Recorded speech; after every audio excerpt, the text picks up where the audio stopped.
Liberalismo en Bolivia.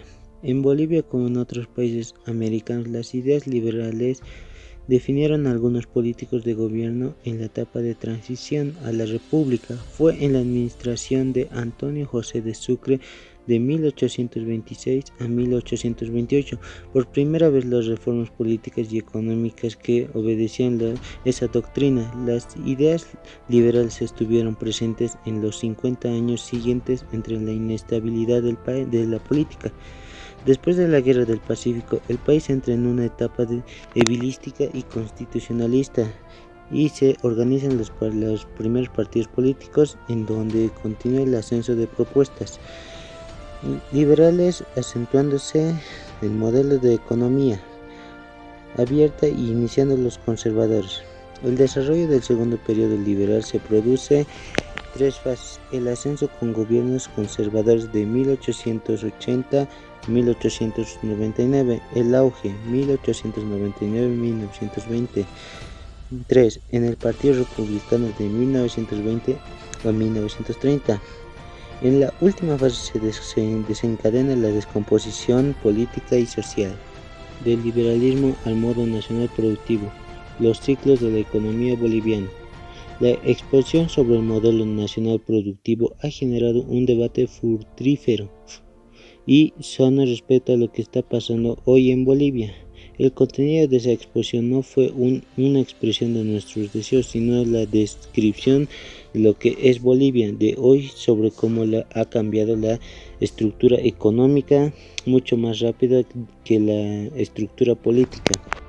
Surgieron una serie de observaciones y críticas. Algunas de ellas serían que hoy Quintero responde a otras críticas ideológicas, de manera políticamente, sin sustancia.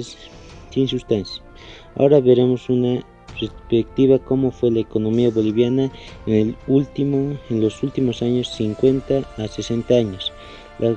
Y comprenderemos lo bueno y lo malo hace 50 años y de 20 años de estos últimos años.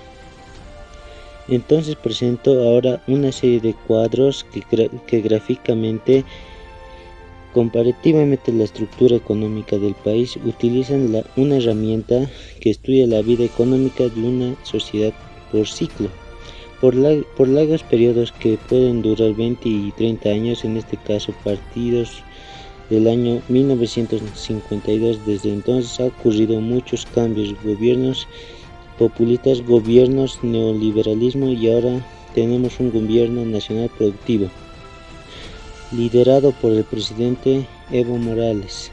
A continuación veremos las principales características de esos tres grandes periodos: el nacionalista revolucionario del 50, el neoliberal del año 80 y 90 y el nacional productivo de los últimos 2 años.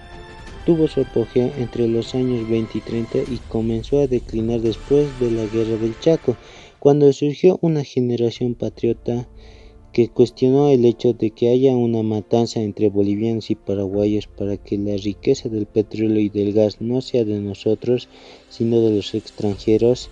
Este declive del liberalismo económico fue muy parecido al que ocurrió hace 10 años. Posteriormente vinieron los gobiernos de Toro, de Bush y Villarruel en la Revolución del 52.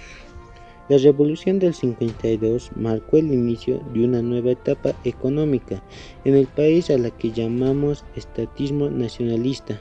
Nacionalizó las minas, distribuyendo las tierras entre campesinos, y creó empresas de Estado.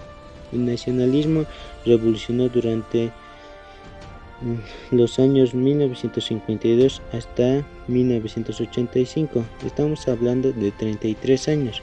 Cuando el gobierno del dictador García Meza entra en declive, viene la Unidad Democrática Popular UDP, y con ella el periodo de descenso y esta etapa nacionalista estatista, para después del lugar de la etapa de neoliberalismo, cuando gana las elecciones Víctor Paz, que en 1985 afirmó el decreto. Con él se inició el periodo de neoliberalismo, que privatizó las empresas de Estado con centro la riqueza en pocas manos y le dio le dio a la empresa extranjera el liderazgo de la economía. Luego de este periodo entra en crisis el partido del año 2000 con las sublevaciones del pueblo indígena, popular, obrera y de clase media.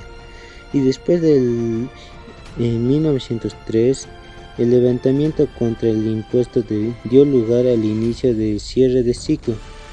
Finalmente, del año 2006 se inició un nuevo ciclo económico que hemos llamado nacional productivo. Estos son otros tiempos que van a durar